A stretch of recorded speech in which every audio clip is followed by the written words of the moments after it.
This episode has been brought to you by DJs who don't drink on the job. Only on the podcast. Episode 2. Episode 2. Welcome. That will be our sound click thing. I like it. Episode 2, take 2? Episode 2, take 2. Take 2? Do better, DJs. Do better, DJs. DJs, do better. I think we've all witnessed a bad DJ. Yeah. Because there's more bad DJs, unfortunately, than good DJs. Yep. So, especially when it comes to the wedding industry, I think a lot of weddings I've been to as well, it's easier to see it because we're on the inside of it and we know what we're supposed to be doing. Mm-hmm. Where, you know, if you are just a normal wedding guest and you're not in the wedding industry, you may be like, oh, they did a great job. But especially when it comes to, I think, the level of professionalism and the level of DJ that you and I strive to be in the wedding industry, we know we get nitpickier on what we notice goes wrong or what doesn't go as well. And even turning that around on myself of like, okay, how can I do better? What did this DJ do that I really liked? But unfortunately, you know, we just experience a lot of... Here's the hard truth. Here's the uncomfortable truth. Most people don't think of DJs as that important at events. And honestly, it's a lot of DJs that have given themselves that reputation. 100%. 100%. Unfortunately. And I think we experience it personally, and then when we're out on gigs as well. But I mean, let's just dive into that part. Like, what makes a bad DJ? So I think a lot of people will find themselves in a room with a bad DJ because those guys are like not reading the room. No, they're not reading the vibe. And some of these guys are coming in with like ego, so they're really kind of like playing for themselves and not, you know, filling out the energy, not seeing like what responds well. And they are coming in with almost their own disposition of the music that they like. They'll play for themselves. Mm-hmm. And I think the thing that I've heard the most is when couples are like, oh, well, we gave the DJ a list of songs and they didn't play any of our songs. Mm-hmm. And that's once again of not taking direction from the clients and understanding how to work with couples on, you know, hey, I'm going to take your music and your sound and curate your dance floor to be a homage to all of your memories and the songs that you love, while also throwing in some things that I do like that potentially will fit in that vibe throughout it. To that point, like, folks give a DJ a playlist and you're like, here's our tastes, you know. What makes a good DJ is like they're not going down the list. They're not just playing strictly off the list. And it's great when you get clients when they're all like, here's our ingredients. Now you do your thing. You know, you spice it up now. Yeah, yeah. Then you can kind of begin to like prioritize like what's going on in their list. It's like, okay, these are like great opening tracks, mid set, and this is my end game. Yep. And this is like how I want to begin to like design and kind of like plan the set. When the DJ is playing for themselves and they're not getting signal from the crowd, Guy is missing like all of the right songs. Guy is like, you know, it's like, hey, people are vibing to this now, but then he like switches it to something else and it just like completely kills the dance floor. It's all like, you're too loud and you're not paying attention. You're missing the crowd completely, man. Yeah. It's like your taste doesn't matter if the room is not moving. How many times have you been given a playlist by a bride and groom who tell you, we're dancers, we're going to have fun. And you look at that playlist and you're like... Looks like a pretty chill night. Yeah. Yeah. And that's been tough, but if you take a step back, and what I've learned from just trusting bride and grooms is 90% of the time they know their guests, they know their family and friends. Yeah. 90% of the time I'm like, man, all these songs are kind of slower though. Like is this really the vibe? Like you said you wanted a party. Like this is different, but if you just trust them and you end up playing it, you're like, wow, they went crazy to this stuff all night. So it's also knowing to trust what the bride and groom is giving you and sticking to those. Now, of course, it does go the opposite way sometimes where nobody likes the music and it's just the bride and groom's taste, which can be rough for DJs. But once again, at the end of the day, it's it's not about you. And with all due respect, it's not about anybody else at the wedding but the bride or groom. Sure. So if it's their music and that's what they want to listen to, like, that's going to be a tough dance floor for you if nobody else is dancing. But like, that's what you need to play and focus on. And sure, throw some other stuff in there to try to get other people involved with it. I mean, on the opposition, it's like you have a bad DJ that can't adjust, and you know they're living and dying by that playlist. And like you said, sometimes you'll get clients that just don't have the best music taste, but that's also what creates a good DJ as well, is like when you're talking to them and when you're consulting them, is like, how much flexibility do we have with this? Because like, believe me, I want to get your taste in there. I want to get your taste palette in there.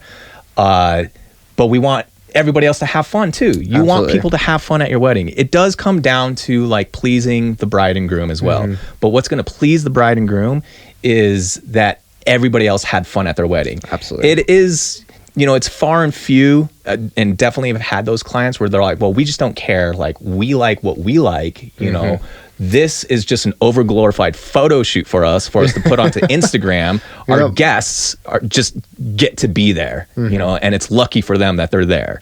And you'll get some snooty clients like that.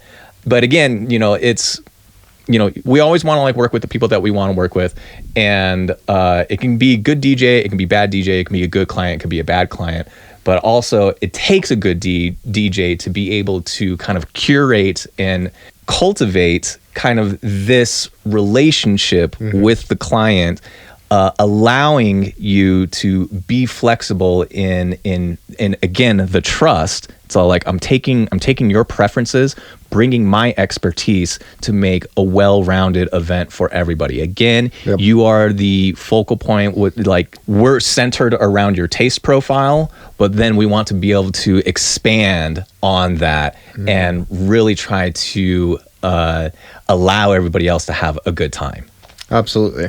And something that I've found that works really well is if they are super niche in the music they like, then it's like, hey, this is great music, this is awesome, but, you know, thinking of how to curate the day of, why don't we start off with still kind of the classics, the oldie stuff for the first like 30, 45 minutes while the grandparents are still there. And then we will dive into your music and really end the night with most of your stuff, if that's the way you want to do. So kind of involve everyone in the beginning, so everyone feels involved a little bit in it. Yeah. And then we can like then start really kind of weeding those songs out, going directly into your playlist for the rest of the night, which I've just found helps. But yeah, absolutely. These events are inviting. These events are communal, you know, like these are your family, these are your friends, these are your favorite people that you want to include in on this event. And you don't want to like single out or exclude anybody right off the bat, you know, like being able to invite people with familiarity and then be able to kind of stray off and into like a little bit more eclectic tastes, but that's what it's all about, like that rise, and then you kind of stray off, but then you kind of bring it back, and then like we can start to rise again, and then like we can bring it back. Because as long as it has a good beat to it, if people don't know the words, they'll still dance. You know, so if you're able to throw in a couple stuff that people know throughout the couple's very eclectic vibe, that definitely helps out.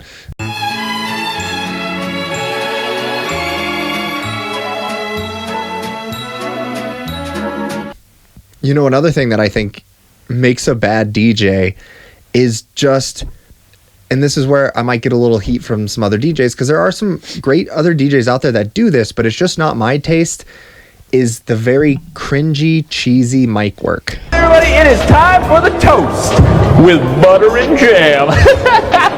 Here you go, buddy. Oh, folks like that one. Oh, like it's just not for me. And specifically certain moments, you know, when I'm emceeing, my whole job is to just let guests know what's going on, help bring the energy up for the grand entrance, and then say what I need to say and get off the mic. I'm not there to talk about myself. I'm not there to be the voice of God. Nobody came to listen to me on the mic.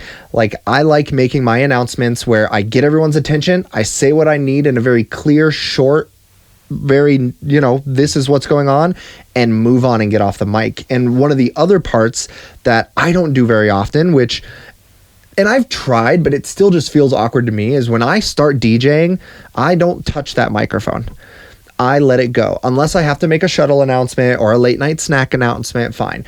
But other than that, I'm not one of the DJs that's like, all right, put your hands up in 3, 2. Like, I don't like that stuff. And I constantly counting to 4. Constantly. Yeah. Like, I don't need you to count it down for me. And I don't, and there are I know there's very good DJs out there that do stuff like this, but in my opinion, it falls in the line of very cringe, cheesy wedding DJ style. Yeah. And that's just not my style. Overhyping the crowd, I feel, is very tacky. Even when I go to shows and like the dude is constantly counting down or constantly trying to hype up the crowd, I feel like he's just ruined my night. Yeah. And I see that at shows and I'm not about it.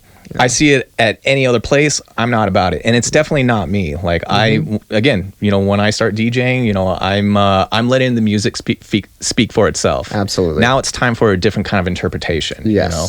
And I don't need to I've done my part in directing people for like formalities and really trying to guide that energy so that we can get to the dance floor, which allows people then to be like more expressive. And like, I'm not the focal point anymore, telling people like what to say or how to feel or like when to get down or anything. And I've seen videos of DJs like singing along to the songs with the microphone.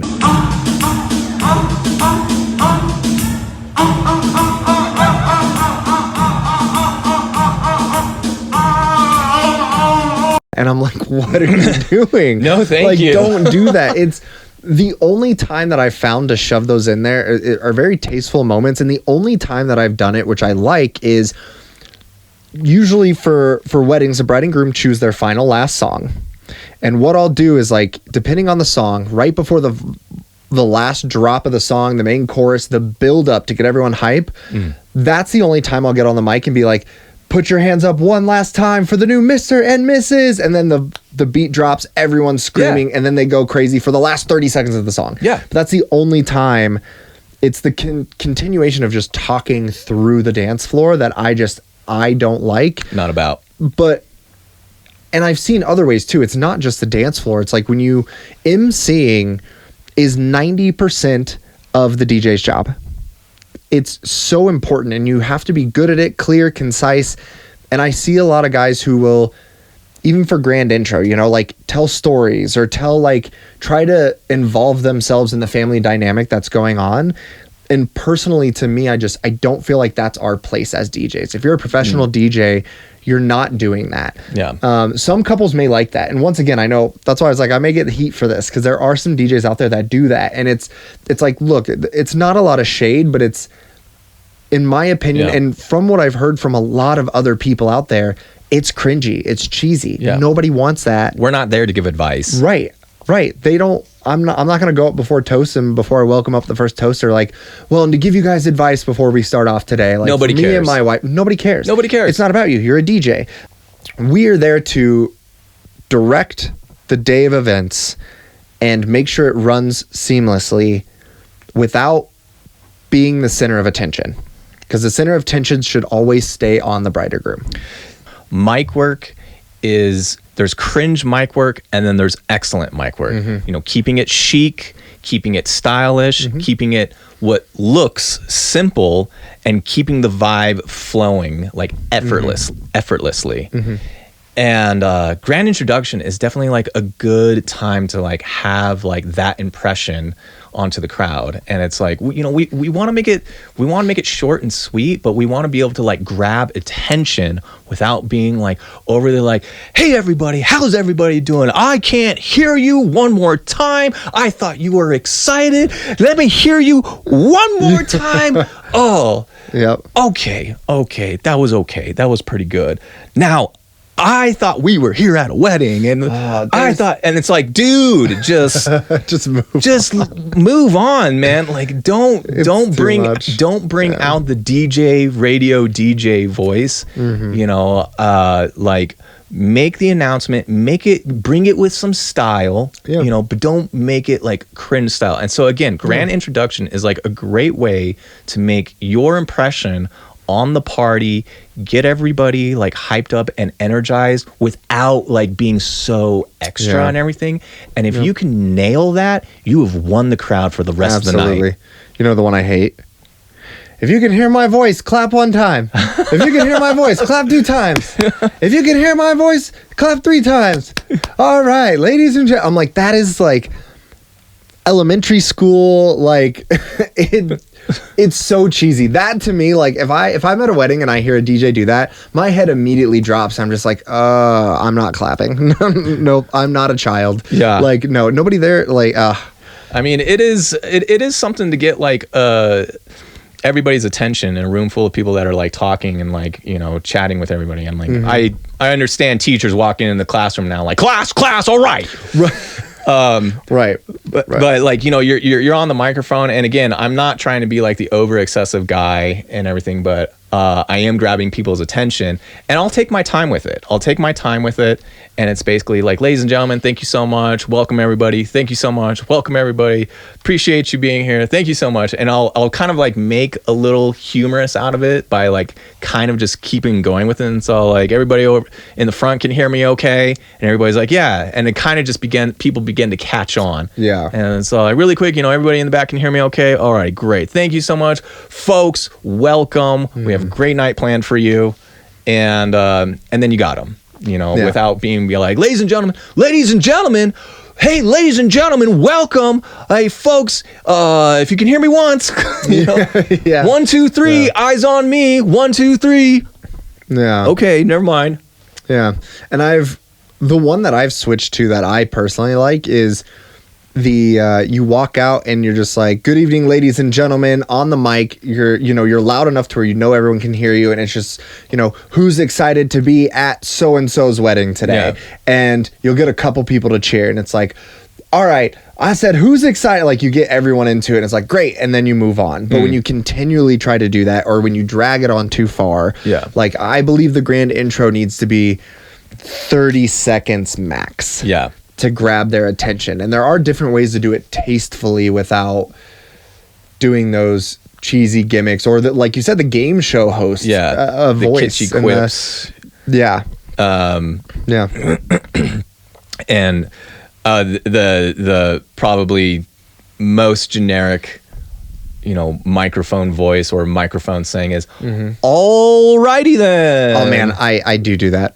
I do all right. I've noticed, and alrighty then. I have to catch myself because I will do all right, folks, here we go with toast. All right. And I've caught myself before, and I'm like, man, use a different word. So I do fall. And that's the thing. And that's the whole point of us talking about that is do better DJs, and that goes to us as well. Like, very much so. I make some of these mistakes, and the reason why I talk about this now is because even when I started off, and I'm pretty sure you were the same, you make cheesy you go that route because you realize, okay, that was cheesy, I need to pull it back a little bit. So I was the guy way back in the day. I learned very fast, you know, don't make jokes, you know, and if you are making jokes, it's in response to somebody else saying something, you know, but again, tastefully acknowledging it, you know. And if I may tell this story. Do it. So we were done with toasts, and I was trying to figure out a way to wrap up. I was still trying to figure out a way to kind of like wrap up toasts and move everybody over to the cake cutting. And at this venue, like for cake cutting, we had to move everybody downstairs for that. This was during the time when the BP oil spill was going on. Yeah. Okay. What joke? And so I was all like, hey, thanks everybody. One more time, let's have another round of applause for all of our speakers.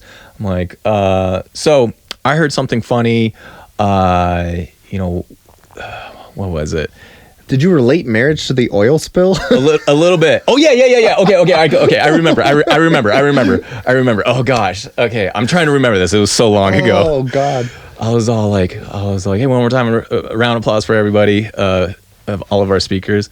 I was like, so yeah, crazy times that are going on in the world, you know, the oil spill that's happening, and I'm just like glad that, you know, we can come together at this, you know. By the way, they fixed the oil spill. They're actually they're actually able to finally stop it. Does everybody know how they stopped it? And everyone was like, what? How do they do it? I'm like, they put a wedding ring on it and quit putting out. And that's what happened. It was dead silence. Nobody said anything. And then like, you just see. That's hilarious, though. I'm sorry. That is such a good joke. Wrong place. Wrong place. And like the room was dead silent. and I was like sitting there and I just like swallow. I'm like, gah. And like you just hear this one girl just like, oh shit. I'm like, anyway, everyone go downstairs. I would like to invite everybody downstairs for the cake cutting. And I was like, alrighty, not gonna do that again. I mean, come on. I was like maybe 20 something years old, man. But that's the point though of like 22, 23. I don't even know. It was so long ago. We all start out there, and unfortunately, if you don't have someone tell you, don't be the voice of God, don't make jokes, say what you need to say and get off the mic, like or if you don't see it, you're gonna do things like that starting out. You're gonna to test the waters and you're gonna crash and burn, and it's gonna feel very awkward. That's a big one though. I mean, the balls you have to say that at a wedding too. Man, I bet the parents were pissed. I was not it. No tip for you that night. Just the fat tip, yeah. Oh yeah, man, dude, I don't think they were very happy with that. Like, yeah, rule of thumb though, just no jokes, especially that joke. Yeah, don't whatever you do, don't do that joke.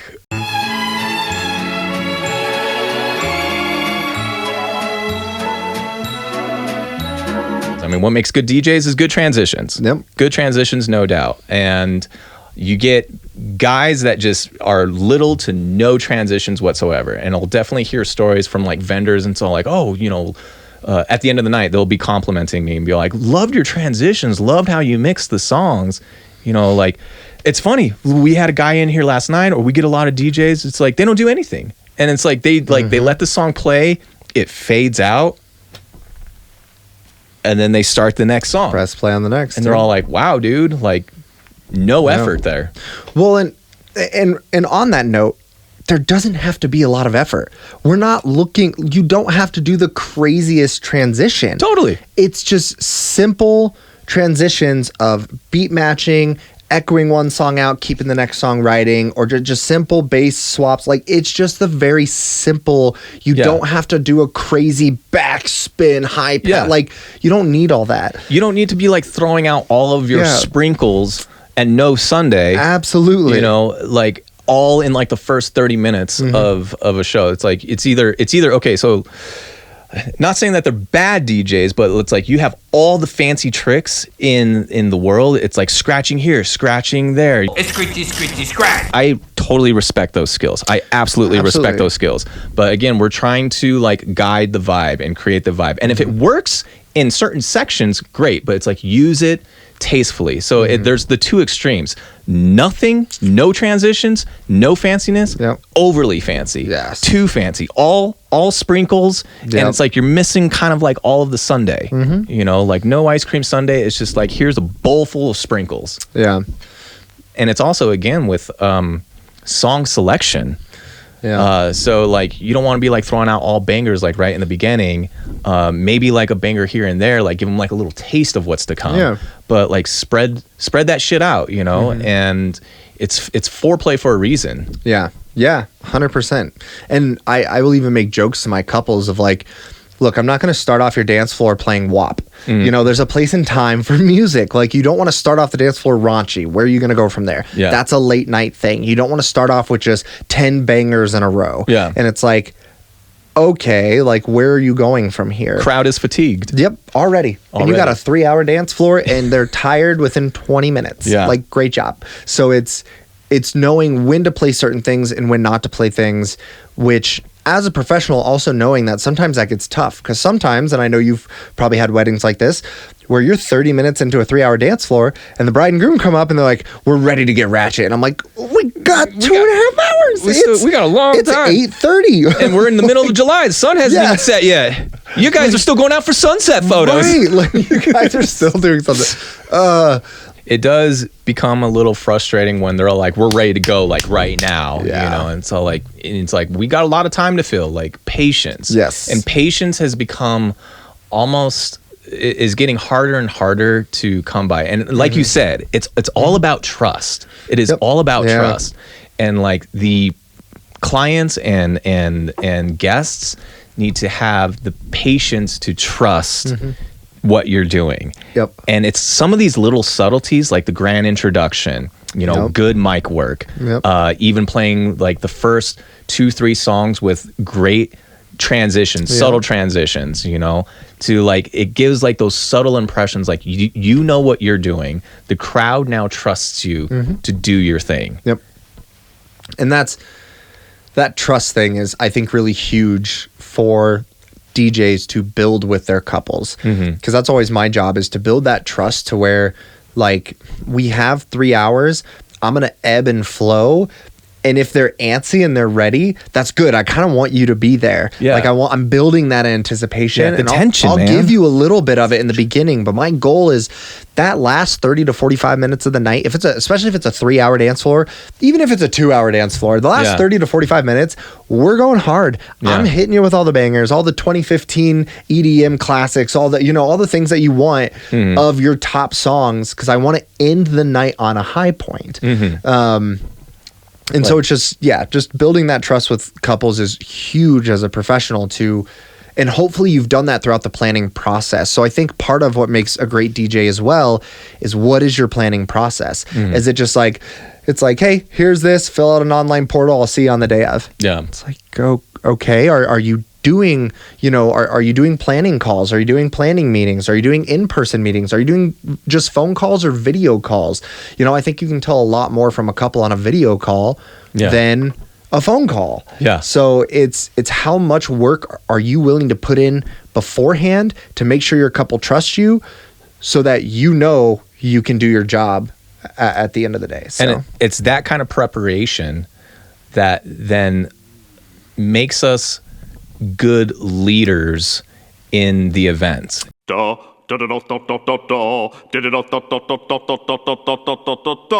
It's taking leadership of the event. And like some bad DJs, like they don't take any leadership, you know, when shit hits the fan, or a change of plan, or you're really having to kind of like pick up have like another vendor lean on you for some reason, or you know, you're something's going on with the guests or the couple themselves, and like being able to have the leadership to kind of change the tone, carry the energy, guide the rest of the room, and keep guiding the night, and not like, be the DJ that's, oh, I'm just the DJ, that's not my job. Yeah. Not being that guy. Yeah. So at the end of the day, you're working as a team with your vendor, your photographers. Like, it is your job. If it's struggling and you can help fix it, I think that's the difference between, that's a big difference too, between a professional and a non-professional wedding DJ, is being able to be like, nope, I got you. I'll step in. You need help lighting candles. You're not going to get them lit. Cool. Let me help you. Yeah. Like those little things to where it doesn't matter, like, oh, I'm just the DJ, that's not my job. If you have capacity to help make the whole day run better. Yeah, because like, again, at the end of the day, like you're building relationships, you know, and you want to keep relationships with like favorite vendors and your dream team. Because like working with your dream team and not having to constantly work with like brand new people, those are the people that you want to keep in your back pocket. Those are people that you want to continue to call on. Yeah. You know, and like be supportive and have that, again, returning support. Yeah. And so it's leadership amongst vendors, it's leadership amongst the crowd. Yep. And leadership, and it is displayed again on mic work, you know, where you're able to lead everything, and you can come in confidently, good demeanor, and be able to control the room, and like people know you're fun, but you mean business. you know. Yep. And we are moving along. This train's a moving, and don't worry, my baby birds, I will feed you. I got you. I got you in the palm of my hand. It's all good. Yeah. Yeah, absolutely. And it's tough because and like you've said before, you're not just playing music.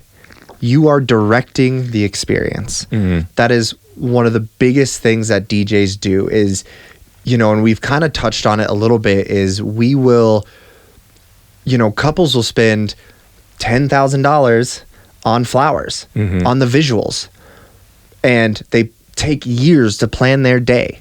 But when it comes down to the person who is actually running their day and curating the experience, it's us. Yeah. And it's our job to make sure that we can do that. Yeah. It's like, again, some of my favorite things that have been said by other DJs and by other vendors, and including planners. It's all like, you know, we put everything together, but it's DJ's job to execute the vision in real time. Yep. You know, we don't get redos. We can't. Nope. We can't make post edits. It's like we've done the planning. We've followed the direction of planners and designers and everything, and then now we're executing it on the microphone, vibe-wise, song selection, correct song at the right time, queuing up the songs, making song splices. You know, and like now actually bringing the event alive. Yeah. Could you imagine that though? Like grand entrance. You're like, all right, let's welcome in. Oh, sorry. Hold on. Nope. Wedding party. Go back out. I messed up that song. Hold on. God. Go. No. We're going to take two, everyone. Hold on. All right. Let me try that again. Hold on. Hi, everyone. Well, because like they'll do that in like what Netflix specials sometimes with like the comedians. All like, they're like, let me start that over. And then they can edit it in post-production. Yeah, you can do that in post-production. But once again, when you're there, you're live. Yeah. There's no post-production for us. No. We got one opportunity to nail it. You got one shot. One opportunity. Yeah. Not to quote Eminem. But I was like, shit, what's the next lyric? Spaghetti. Spaghetti. Something. Spaghetti. Okay. But yeah, I think that's huge. And those little details of the DJ who always comes in and nails it every time is showing up in such a professional light. You know, as much stress and preparation and a lot of like, you know, fine focus that comes into it, still allowing yourself to have fun with it. Yeah. And that's like where we want to be at the end of the day, you know, is like being able to have fun with it, being creative with it, and like finding that flow. And once you can like find that flow, like you really just like begin to like find that energy and interaction with like you and the crowd, and like you get to a point where you just cannot play a wrong song, and like, you know, you're firing on all cylinders and you're like jiving, man. And you know, that's what we aspire to like every single time. And you know, general playlist DJs like get stuck in like, you know, all the has-beens, and couples don't want that. They want to experience, you know, something that's fresh, something that's to them, something that's creative, something that like when it comes down to it has a spark of inspiration. Yeah. You know, and that's something that I've always been trying to do, like musically from day one, is like whatever I'm putting out there, whatever I'm trying to create, whatever I'm performing, I hope that people walk away feeling inspired in some sort of way. Absolutely. And compliment me at the end so I can feel better about myself. And that white envelope, man. And hand me that white envelope.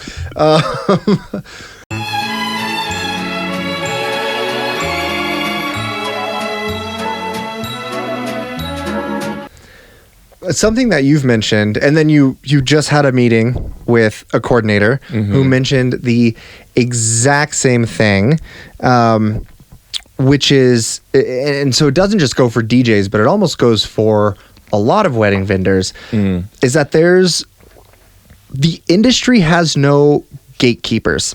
So the market gets diluted.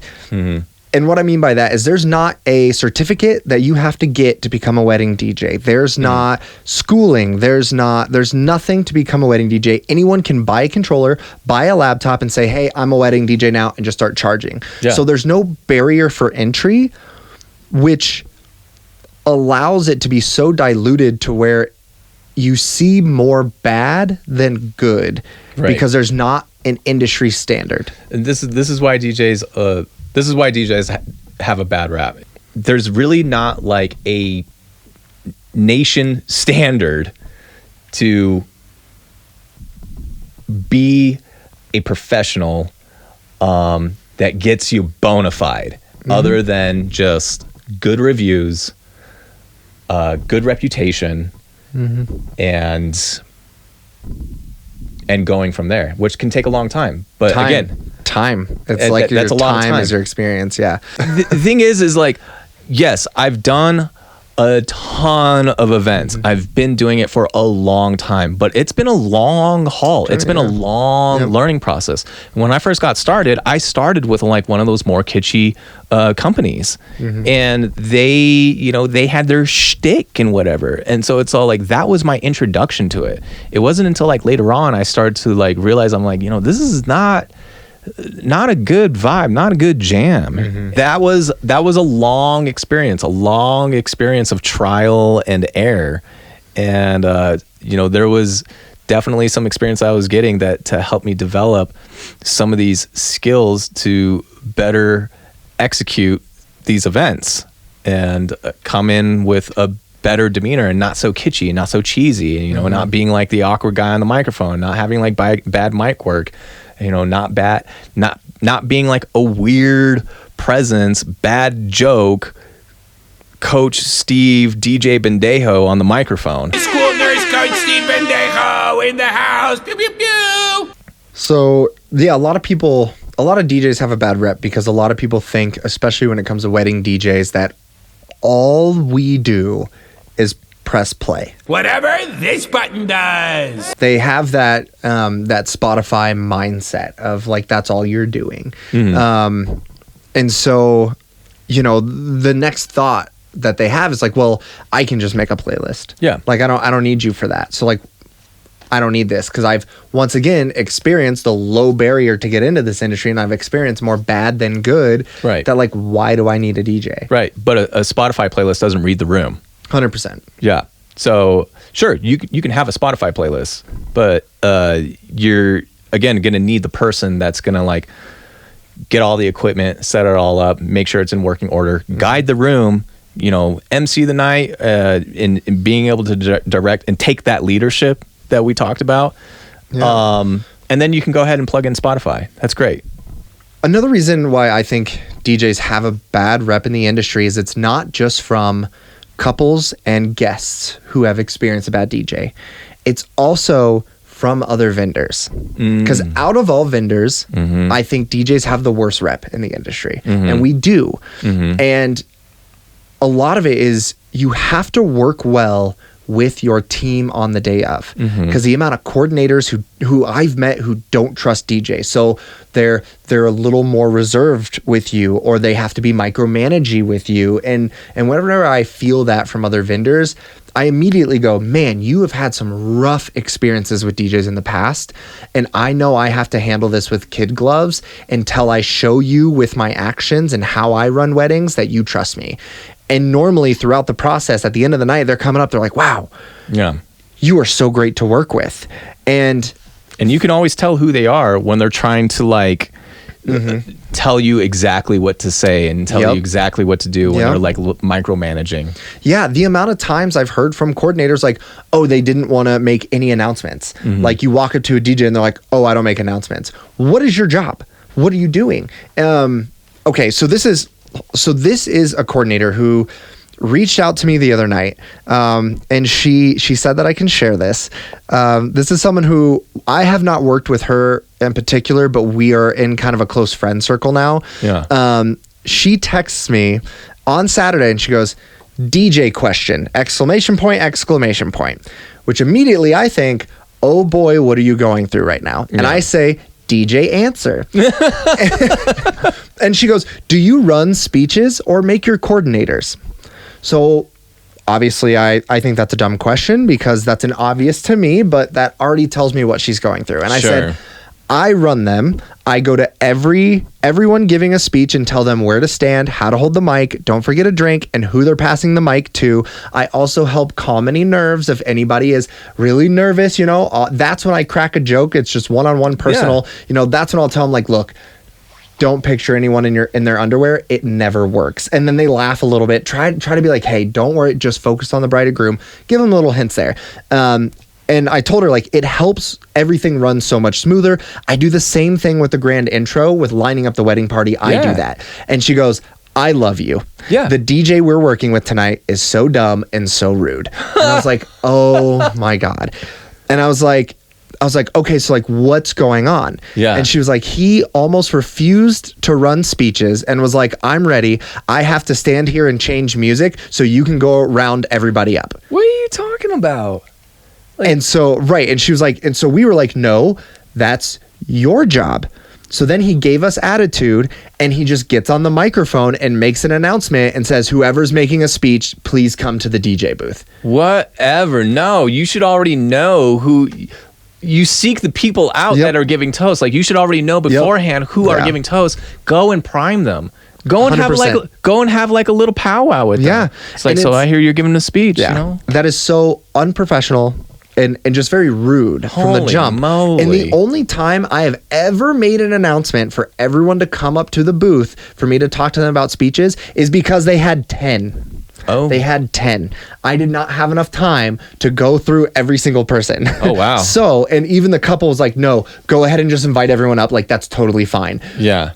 That is cringy to me. Yeah. It gets worse. Oh. So I was like, I said, haha, I mean, that's one way to do it. Not professional, in my opinion. I'm sorry you're experiencing that tonight. And then she goes, you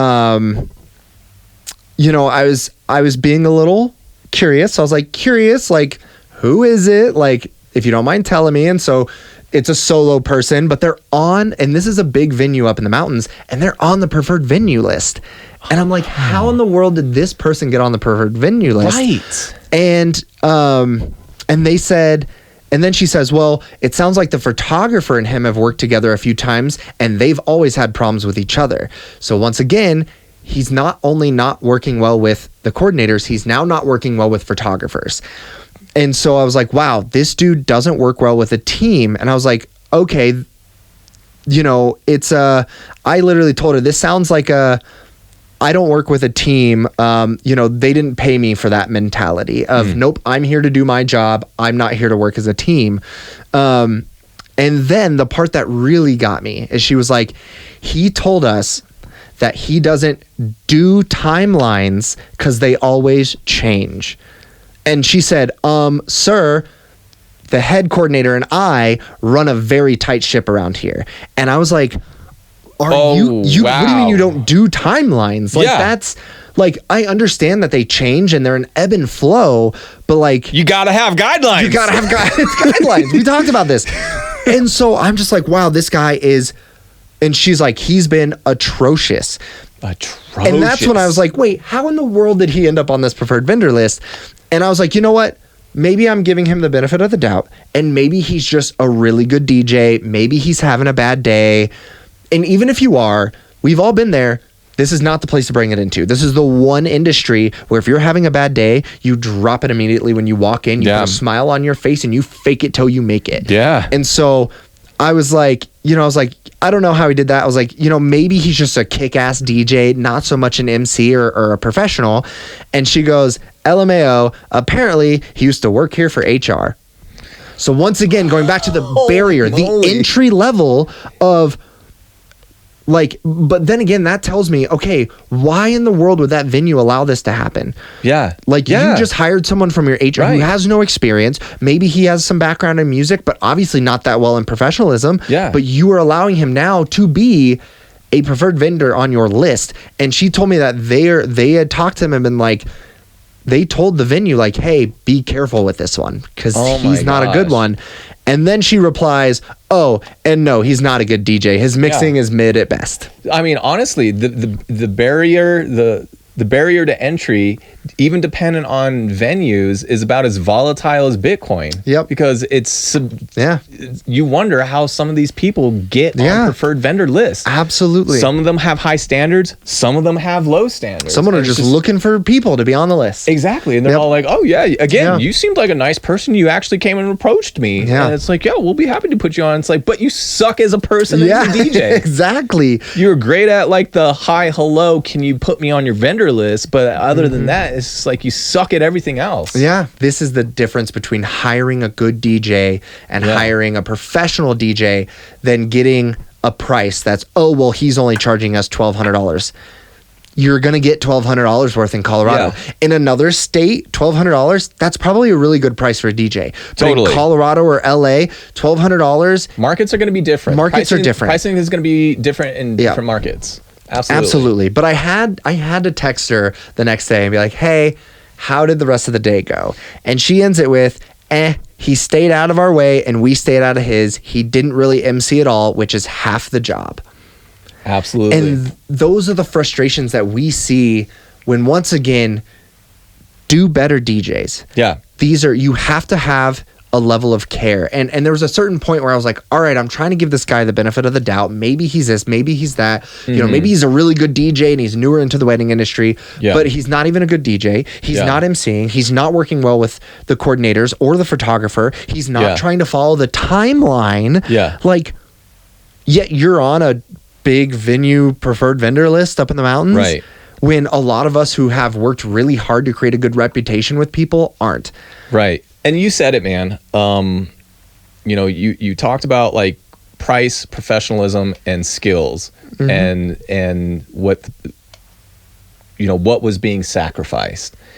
And honestly, when it comes down to it, like a bit of a cold truth is like, those are the three things you can choose from, and you can only choose two. It's like good price, you have somebody that's professional, and somebody that's like technically skilled. So good price, whether they're priced correctly according to their value. Professional, somebody that has like infrastructure, is professional, good mic work, good presence, confidence, able to leader and all that. Technically good at DJing, somebody that can mix, scratch, song selection, harmonic mixing, beat matching, jogging, whatever the effort it takes for like strictly DJing. Yep. The thing is like, even like in video games where you can pick your stats, you got 100%. Where do you want to like distribute that 100%? You can't have 100% in all three. You can't have 100% on three. Each three makes 100%. Yeah. So it's like, where you're sacrificing one another is going to make up. Absolutely. So you can have 2 out of the 3. If you want like a good you want a good skillful DJ who's at a good price, they're probably not going to be professional. If you want a good professional who's at a good price, they're probably not going to be a good DJ. If you want a good DJ skillful and a good professional, they're probably not going to be at the cheapest price. Yep.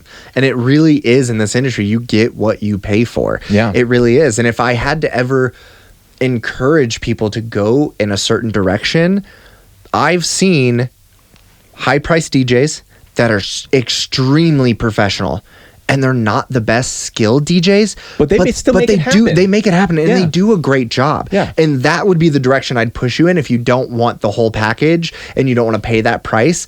That's where I'd push you at, because at the end of the day, as long as they can choose the songs correctly, they may not mix super well. They can do a couple things here or there, but they're probably not the most technically skilled. But at least there's no lulls between songs. Exactly. And then you have to pick and choose. And as a couple, in my opinion, I would think that you would want the rest of the ceremony to be flawless, the speeches, the whole planning, all of that to run as smooth as possible, and for them to just play good music off of your list. Sure. And have good, at least just good song selection. Yep. And when it comes down to DJing, the real philosophy is just playing the right track at the right time. Absolutely. All of the transitions and bells and whistles and effects come on top of that, but it's really just playing the right track at the right time. And if you can have the professionalism, the insight, and being able to read the crowd, Yep. you know, I feel like that's all going to make like a good DJ. And like the professionalism part, I feel like is the most important. overlooked. 100%. Yeah. It is the most important. But I think a lot of that is one of the reasons why we started this podcast is because a lot of couples this is their first wedding. They don't understand what DJs do in weddings. They don't get it. So their first thought is, oh, the music, oh, the DJing. So they'll go straight for, we want a great party, and not someone who's professional. Because here's the thing, you want a great party. If they're not professional, they may once again take your must playlist and only play 2 or 3 songs. You're like, nah, you said you wanted a great party. I'm going to play a club set. Yeah. Or I'm going to play playing to themselves, but they feel like it's going to be a great party. Exactly. And again, they might be like a great DJ, like doing all the scratch stuff and like Yep. beat jogging and all this other stuff and like technically skilled as a DJ, Yeah. but again, not carrying the Yeah. vibe, not carrying the professionalism, Yeah. not leading the crowd, Yeah. not having the plan, the infrastructure, Yeah. all of the professionalism Yep. that comes with it, and not just being a guy who's good at mixing songs. Absolutely.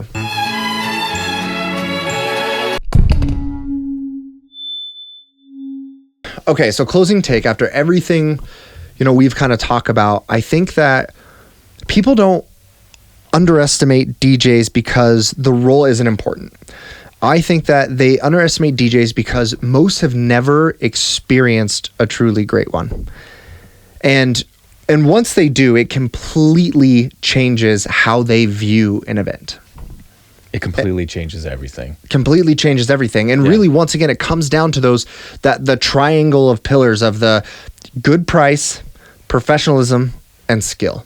Honestly, if we can make this a mic drop, you don't accidentally get all 3. If you want skill and professionalism, you're gonna have to invest in it.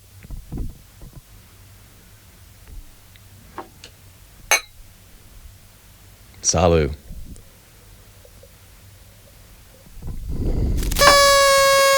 Hell yeah.